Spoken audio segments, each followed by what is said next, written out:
Hey guys, Matt Science here, and today I am back in r/TIFU for one of my favourite subreddits for these stories of people absolutely making mistakes in life. And for today I have 4 stories lined up. Starting with, today I forked up by eating 3 pounds of pineapple. Costco hand-cut pineapple is so good. I bought 2 containers just because I knew I'd eat a whole one in a day. Now I'm on the toilet as I write this with my 4th liquid diarrhea poop today. And oh, my butthole is bleeding. I just discovered skin marks in my underwear. What? My girlfriend warned me not to eat so much. I was eating as I was eating the final piece. I knew I had some diarrhea on the horizon, but that is just my regular morning. This is no regular morning.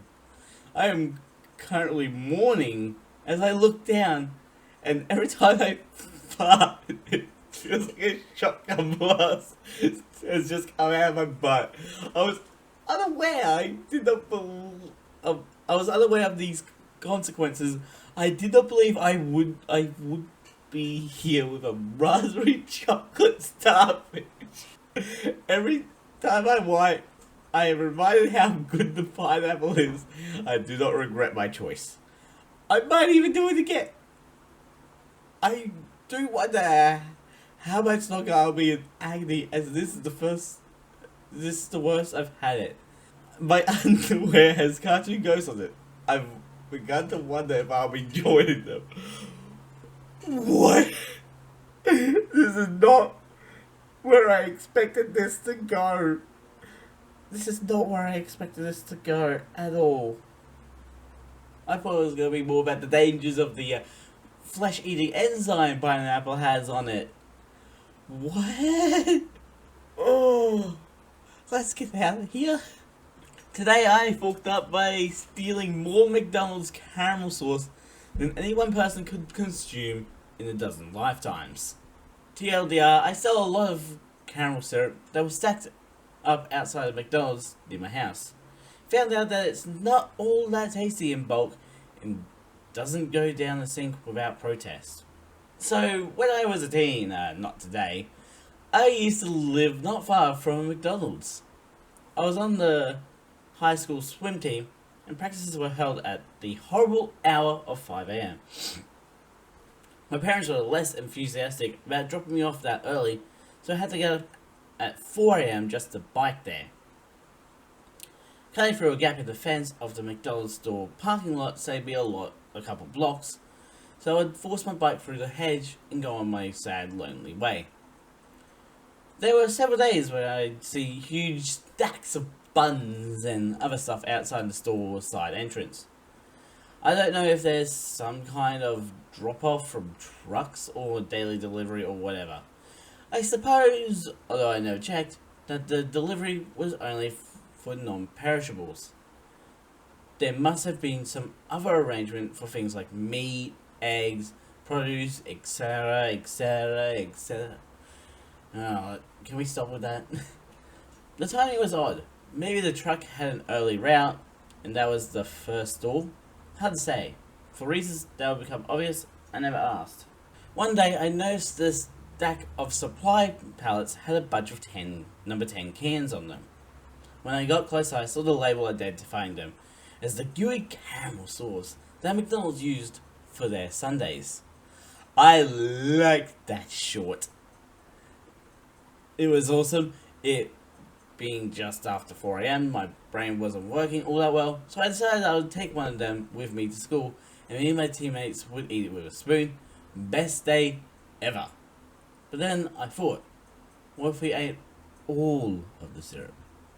That would leave none for me when I had ice cream at home. Who was I to deny my family their share of tasty caramel sundaes? Solution: zip on home and get something more cargo capable than a tricked out Schwinn with a banana seat and chopper handlebars. In all of 5 minutes, our family Dodge cart was loaded down with number 10 cans of caramel syrup. I drove it home, made as little noise as I could, unloading and hiding the cans, and then booked it back to my school on my bike. Stealing what was probably a couple months worth of Sunday topping for a single McDonald's is probably enough to qualify as a FU, but I've found that this subreddit expects consequences, even if they aren't all that consequential. There were several. The first thing I realized after successfully pulling off the one and only heist of my abbreviated criminal career was that you really couldn't open one of these cans without somewhere to put all the stuff inside of it. I would maybe consume a couple of spoonfuls of syrup at a time. Any more than that, and it'd start tasting awful. Deliciously awful, but still awful. So that left the problem of what to do with the rest of the syrup. So, on the first day I decided to enjoy the fruit of my juvenile delinquency. I ended up attempting to pour the majority of a number 10 can of McDonald's caramel syrup down my family bathroom sink. Fun fact, caramel syrup does not go gently into that good night. It clogged up the sink almost immediately, leaving me in the one bathroom in a tiny single family abode with a mostly full number 10 can of thick vanilla flavored goodness. Ooh, vanilla. Ooh. A sink filled about a third way up with the rest of it, and the growing line of siblings pounding on the door, clamoring to get in so they can pee. Running hot water into the sink helped a tiny bit. It diluted the syrup in the sink, but did nothing to unclog what must have been the world's largest health bar lodged the pee trap under the vanity. Even the plunger had no effect. In desperation, I cut my hands to transfer as much syrup and brownish sweet water from sink to toilet, flushing as often as the tank would fill up. The sink mostly emptied. I then attempted to clean up, but we kept cleaning supplies in the linen closet outside of the bathroom, so all I had on hand were towels and toilet paper. I didn't dare try to use the towels. My mum would have killed me.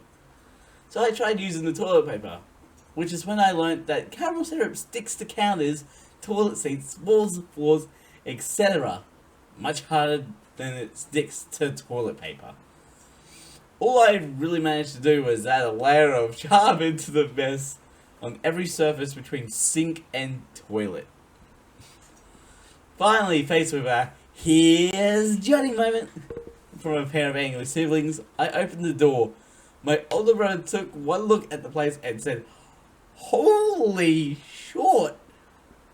What were you doing in here? Did you poop in the sink?"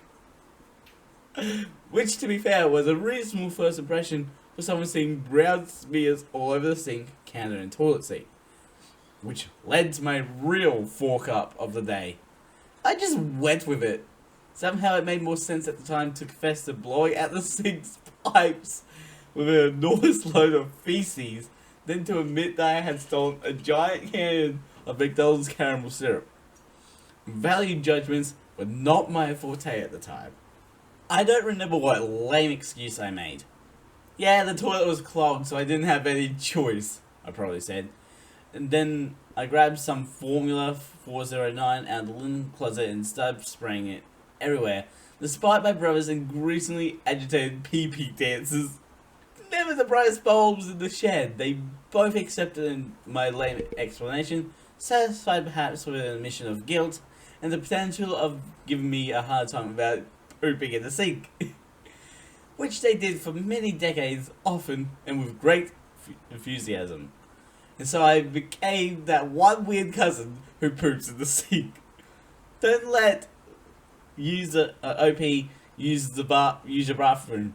He'll poop in the sink, they say whenever we visit the aunts and uncles. Of course, I'd be helpless to defend myself. It was really just a lot of caramel syrup. would have demanded too much awkward explanation. And there was a third, less impactful consequence. When I bragged about my haul to my closest fellow teenage probates, one of them made the astute observation that those number 10 cans were probably super expensive. I forget the math, but we concluded that I had committed the equivalent of Grand Theft Auto in McDonald's carols. So instead of getting to enjoy the fruits of my labour, we ended up opening just one more can, each spilling out enough to make us physically ill, and then dumping the rest in the woods. Somewhere there is a dynasty of heirs worshipping the divine provider that poured the manna from heaven that fed their colony for untold generations. Oh, and one more. After the wake-up call of realizing I had committed a felony, I decided that coming through the McDonald's parking lot wasn't a good idea, nor being noticed by the one guy riding a bike at 4:30 AM every day. The ace detective they assigned to the case to solve the great syrup caper of 1978 would surely put two and two together, and all it would take is one blood sugar reading to prove my guilt. So I quit the swim team, which wasn't that big of a deal since I was a terrible swimmer, and actually hated getting up that early anyway.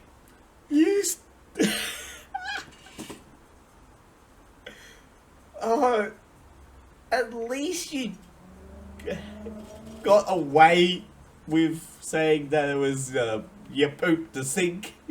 So far, two stories that have not gone the way I expected at all.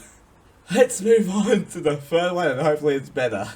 Today I forked up by eating a bag of edibles before a flight, only to create my own I'm going to Disney World moment and convincing TSA staff that I'm special needs. To those of you who might have wondered if it's worthwhile to eat a bag of edibles before boarding a flight, my experience might make you think twice. I figured that if I popped a few special chocolates after arriving at the airport, but before going through security, I'd sink comfortably into my seat on the plane, have a great time watching a light-hearted in-flight comedy movie, and painlessly arrive at my destination before I even knew it. I couldn't have been more wrong. Instead, I ended up living my own version of the I'm going to Disney World joke, making an incredible fool out of myself in front of airport staff, and armed my wife with a story she loves to remind me of. She thinks it's still just as hilarious as the day it happened. My wife and I had wanted to visit Disneyland as adults for years, imagining how much fun many of the classic rides there would be after a couple of beers, and otherwise really just taking the time to appreciate it all in a way we probably never could have when we were kids. Earlier this year, we finally took the chance to go and booked our tickets, excited to take a real vacation to escape to the fantasy world of a Disney park for a few days. As the real genius I am, I figured I could only enhance the otherwise boring, uncomfortable, and fairly long flight by eating a bunch of edibles once we got to the airport. I figured my timing was perfect. They wouldn't start kicking in until after we'd gone through security, and they'd last until we arrive and settled in at our hotel in Anaheim. Except, even with my decent tolerance at the time, these particular edibles hit me like a truck, coming at me full speed. Even after 20 minutes or so, I was already exploring space while in line at security. It took extra concentration to go through each step at the scanners, and even emptying my pockets into the tray on the X-ray conveyor was a real struggle. By the time we got into our seats by the gate, I knew I needed to find a way to shake it off. I abruptly, my wife told me later, stood up and let her know I needed to go for a walk by myself. I figured that would help keep me grounded and focused on other things. I was also getting worried about literally getting grounded. If the gate agents or any of the flight attendants figured out how absolutely blasted I was. They probably they'd probably deny me boarding. After a few minutes, the walk was starting to help, and it was time I headed back to my gate. My boarding time was coming up, and I was going to have to hope I looked at least somewhat sober when getting on the plane. Looking around the part of the airport I was in, I didn't recognize anything around me. Glancing up to the sign above me, my stomach sank when it read, baggage claim and taxi pickup. I had somehow gotten out of the departure area. I must have walked through one of those one-way gates you often go through at your destination without even noticing. I was going to have to go back through security again, and I figured I was screwed. In my head, the TSA agent was going to know how baked I was, and they were going to tell the airline I can't fly. As I was walking back to the security entrance, my sky-high brain was racing, jumping to the conclusion that I was about to ruin the entire trip by getting our flight cancelled, and my wife was going to be upset, disappointed, and let down.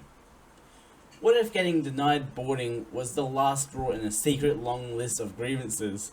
What if this event is the catalyst that leads to our marriage falling apart? What if that sends me spiraling into a depression that costs me my job and I end up living absolutely alone in a cardboard box? Such are the thought paths of someone having an exceptionally bad time while absolutely schwacked. I arrived back at the security checkpoint, only to seemingly have my fears confirmed. The TSA agent scanning boarding passes at the beginning of the line takes a look at me and says, "Wait a minute, didn't you already come through here? I swear I saw you like half an hour ago. What are you doing back here?" In my state of panic, I tried my hardest to come up with a casual yet clear explanation to reply with. Something a totally sober guy might say. I managed to muster up my best effort, while not even looking at the TSA agent. I thought I couldn't let my eyes give myself away after all. I reply with a sentence of pure literacy mastery. I don't know.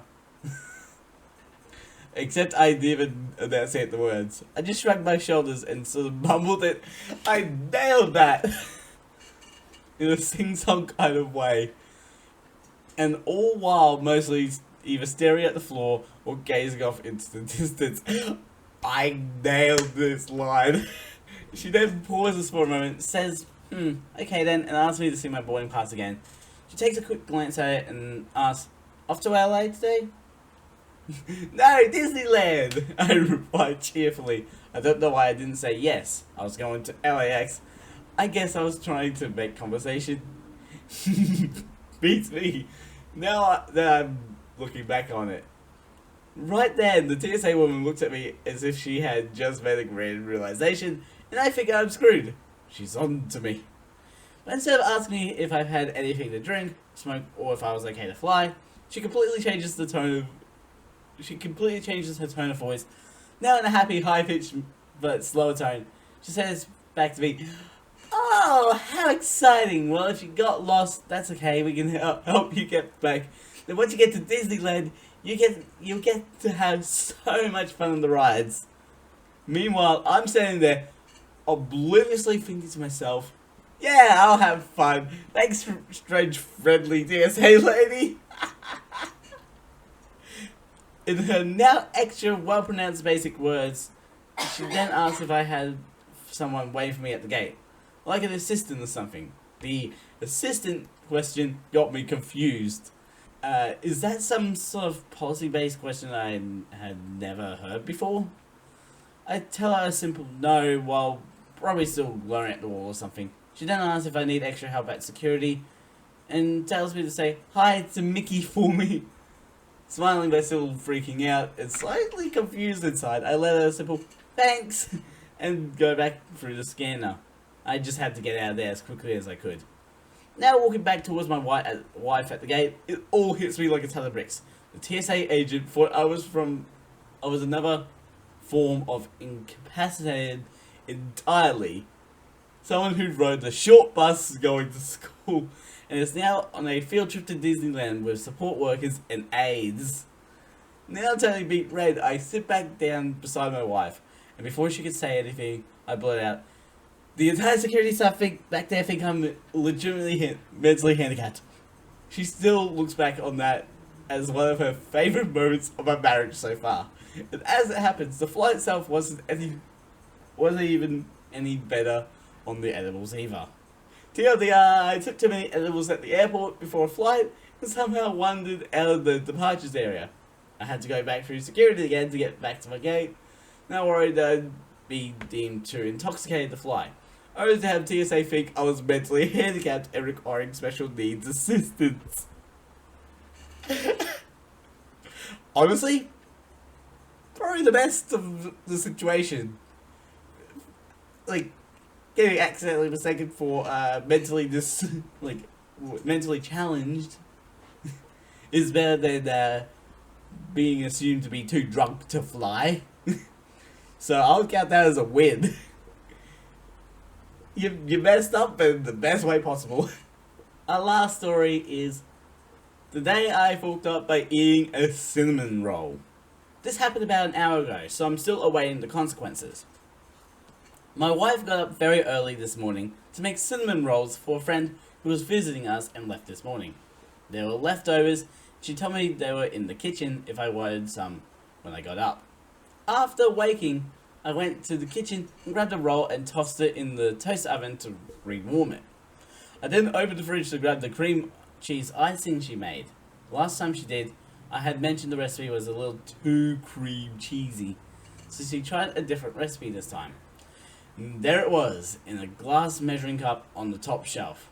At this point it was cold and hard to spread, so I popped out a few tablespoons and put it on my now hot roll and let it soften and spread it around. I sat down at my work computer and at my roll while checking emails and messages. As I ate, I noticed the icing wasn't particularly sweet, but also didn't taste like cheese at all. But it was also a bit smoky? Or maybe that was the cinnamon roll. Either way, I was hungry and I finished my roll my first meeting morning. I'm curious about the icing. I asked my wife if she used the recipe my sister sent us yesterday, and she said she had. I know it was a bit smoky and not very sweet, and she was confused. I mentioned where I had pulled the frosting from, and she cackled. "That's not icing, that's bacon grease!" So I responded in kind. "Why does it look like icing? And where is the icing?" Apparently the icing was on the counter, still in the mixing bowl. Oof. As I write this, my stomach is occasionally gurgling like a thunderstorm on the horizon, and my wife is showing me to her sisters and mine, and anyone else she can get a hold of. I expect in a few hours grease lightning will be shooting from my butt, and my wife will be laughing outside the door. I'll die steadfast in my belief that bacon grease looks just like icing, and honestly didn't taste half bad on the cinnamon roll. TLDR, I accidentally put several tablespoons of bacon grease on my cinnamon roll instead of cream cheese icing, and ate the whole thing. That's why you all look around at every possible location. And why would you put an icing in the fridge if it's freshly made? It still could stay out for a little longer. Bacon grease. Got that nice smoky flavour. It's not sweet at all. And on that bacony note, I'm going to end this episode here. Links will be in the description to both the channels and the Twitch for you guys to go check out. Don't forget to subscribe and hit the notification bell so the next video comes out. A ding, a ding. I'm the Mad Scientist. Mad Scientist, out.